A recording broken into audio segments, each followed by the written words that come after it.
Olá, pessoal. Hoje é dia 2 de abril, é o Dia Mundial de Conscientização do Espectro Autista. É um dia muito importante para nós pensarmos nessa condição clínica e lembrarmos dessas pessoas, principalmente, nesse ano de 2021, onde nós vivemos grandes desafios, O desafio aí da pandemia.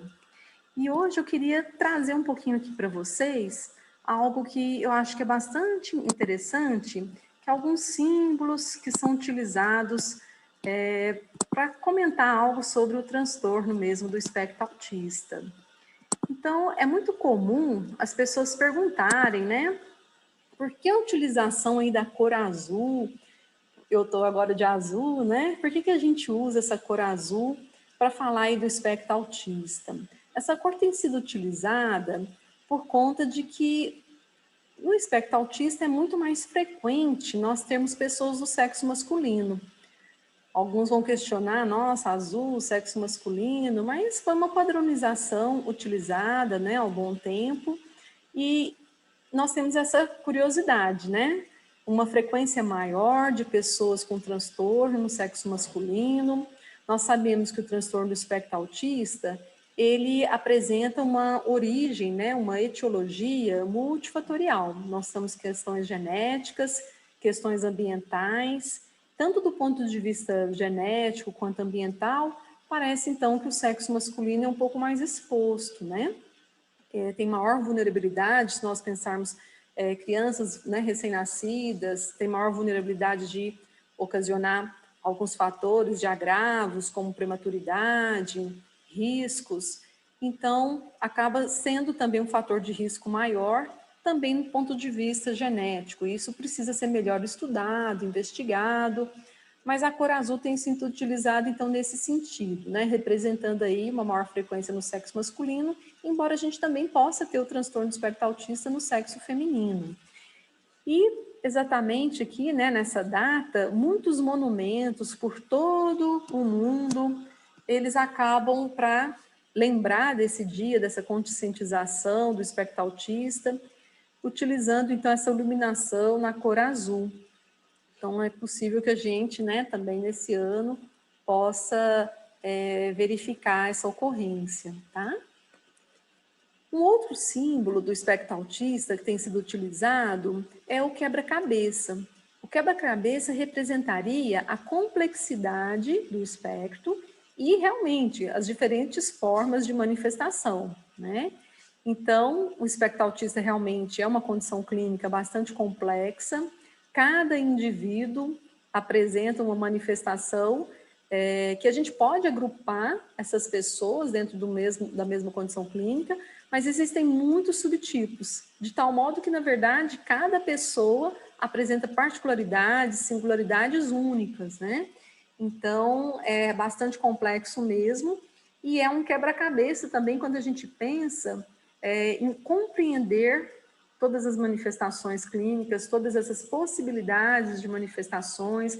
As principais características seriam uma dificuldade, uma limitação na interação social, na comunicação, no comportamento, com interesses restritos, algumas estereotipias, mas que as pessoas podem evoluir com sintomas mais leves, moderados ou graves, com maior ou menor incapacidade, podendo ter uma maior ou uma menor autonomia, e a gente também acaba classificando como as formas leve, moderada ou grave, conforme esse grau aí de autonomia, de independência para a interação social, comunicação.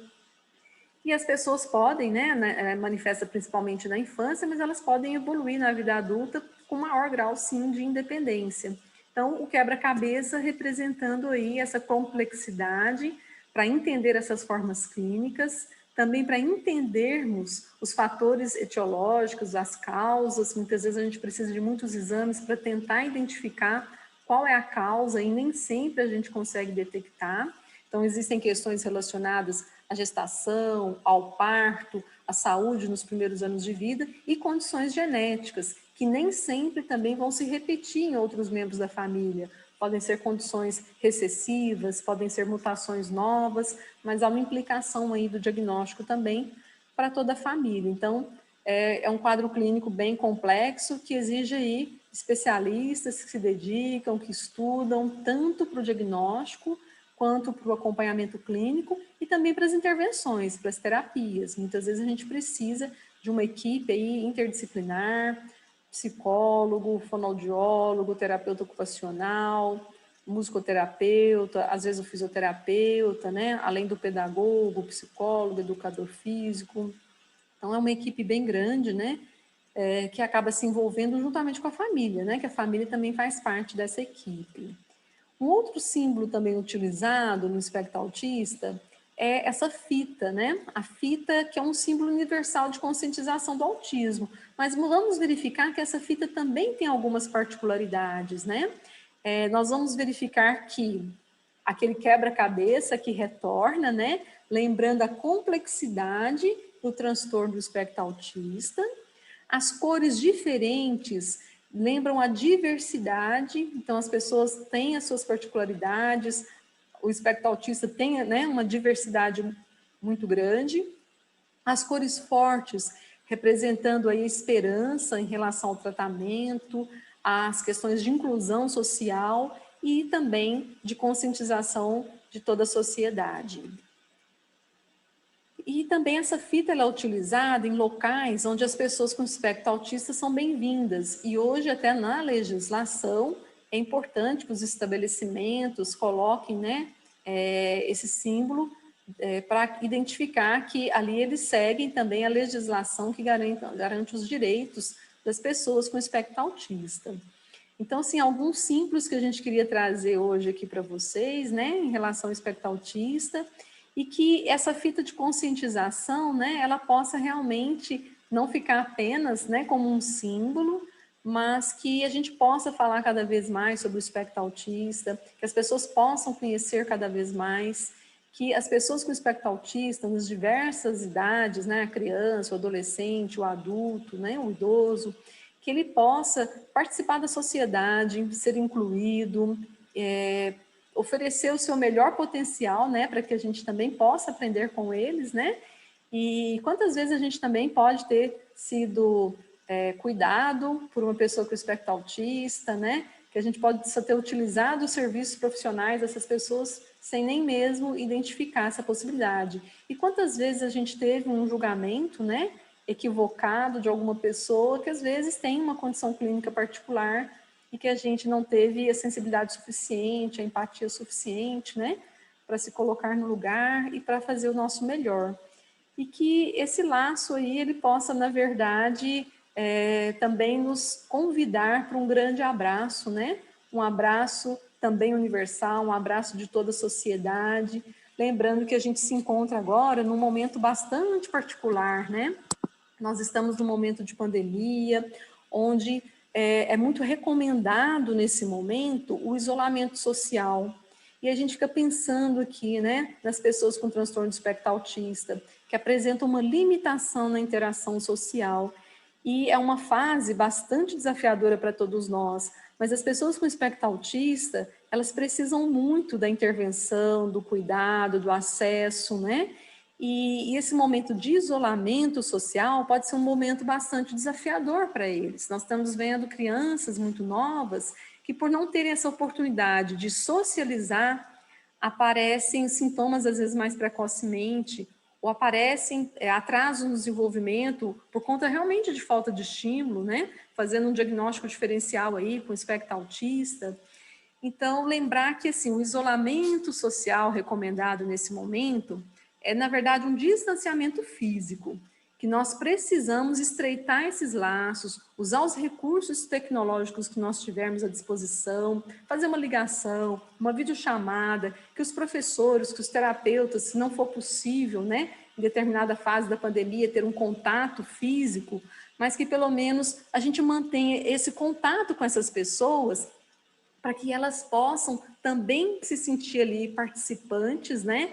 Que elas não sejam privadas dos estímulos sociais. Então, para a gente não confundir, né, essa fase aí de isolamento social, que na verdade é uma fase de distanciamento físico, mas que todos nós temos a necessidade de estreitarmos as nossas redes de apoio, termos sim, né, a nossa socialização de maneira segura, utilizando os recursos que a gente tiver, né, quer seja como profissional da área de saúde, da área da educação, quer seja como um familiar, um vizinho, a gente sempre pode oferecer o nosso melhor para todas as pessoas, né, que a gente tem o acesso, mas lembrar das pessoas também com espectro autista, né? Elas precisam também, de alguma maneira, ter uma participação, de alguma maneira ser estimuladas, ser incluídas. E a gente tem hoje tanta facilidade tecnológica que a gente possa também utilizar esses recursos e minimizar esses efeitos, né? Esse impacto aí do distanciamento físico, que a gente não se isole, né? Que a gente possa contar um com o outro como uma grande rede de apoio. Então, estamos aí no dia 2 de abril, vamos lembrar aí do espectro autista e vamos oferecer o nosso melhor para que essas pessoas possam se desenvolver. Vamos oferecer o nosso melhor nesse momento de pandemia para aquelas pessoas, né, que fazem parte do nosso círculo familiar, do nosso círculo de atuação como profissional, e que estejam todos muito bem. Desejo a vocês um ótimo dia e que a gente possa transcorrer esse ano de 2021 com bastante positividade aí, com bastante responsabilidade, consciência sempre. Um grande abraço para todos.